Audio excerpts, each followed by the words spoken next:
Welcome back to America Right Now. Do you need a vacation? I know I do. Springtime means time to plan for that summer fun. Travel is making a comeback after a few years of postponed trips. But with inflation concerns and Americans earning less, where can you go and how can you save big and still have a great time? To tell us, the Chief Communications Officer of Hotel Planner, Philip Ballard. Phil, thank you so much for being here. Appreciate it. As prices rise thanks to inflation, things are becoming more expensive. So how can, the average American family spend smart but still have a great time this year?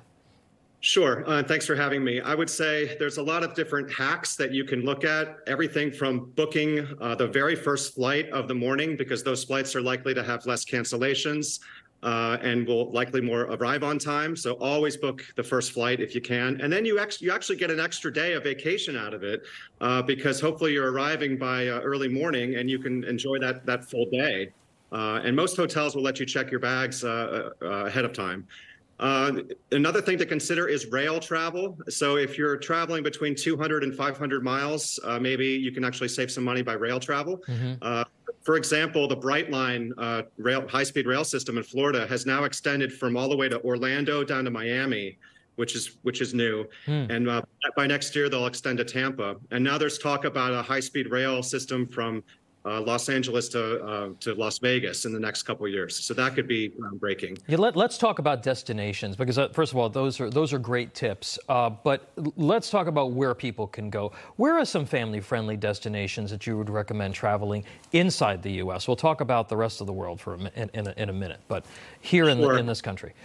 I would say national park cities have never been hotter. A lot of people are taking their families to go camping and glamping and hiking and bike riding, and the national park cities are safe. There's, at least 56 of them. And so, every state has a national park that you can take your family to. That's another way to also maybe save some money instead of going to Orlando or South Beach, Miami, where it might be more expensive.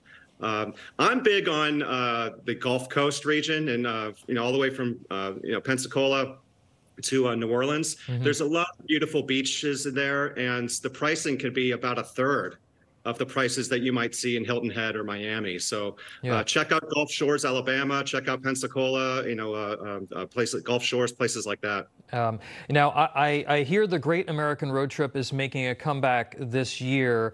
Are there, where are there sort of drivable locations, or is that really the parks? And it was just National Park Week, by the way, and they are an underutilized resource.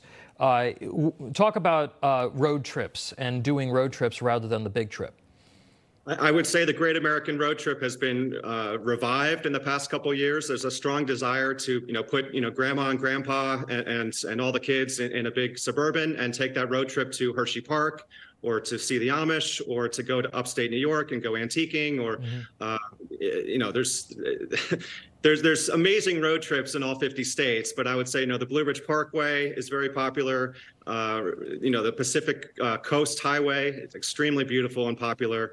A lot of people are doing Southwest road trips, so they're doing Arizona and visiting, Roswell, New Mexico, and finding the aliens, and then going to the Grand Canyon and Joshua Tree, California, Palm Springs, California. So that's a nice road trip as well. All right, we're going to leave it there. But Philip, great advice. And again, there's a lot that you can do right here in the U.S.